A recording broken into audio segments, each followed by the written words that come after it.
So diyan tayo dito ang PNP Sarat mga idol, di ba? Dito customer ti burger stand, iti Sarat. Binagkong na, tipada na nga customer. Laapo Diyos ko. Ano tagbasulan na nga ta mga idol?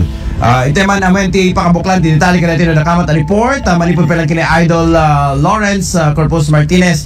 Manipod apo iti Sarat.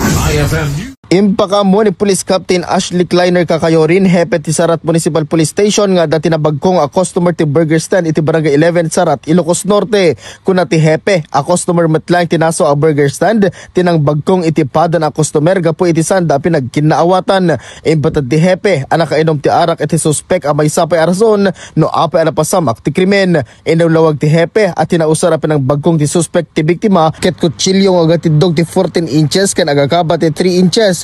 Namuan asa nga pulong ito pati da iti lower abdomen when buksit ti biktima. May naig iti daytoy ket may pila ti kasos frustrated murder kontra ti suspect kaya dan tinatalged a kasasaad ti biktima. Bayatan nga da iti suspect iti may isang paggatangan iti burger wenno burger stand ket ditamet nga mapan gumatang da iti biktima.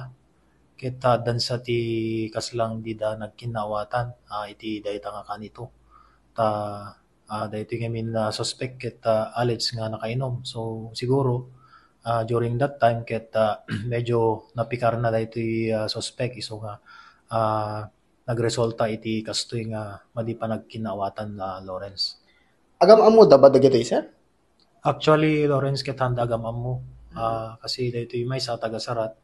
Ito may sakit iti kabang-ibang nga ili.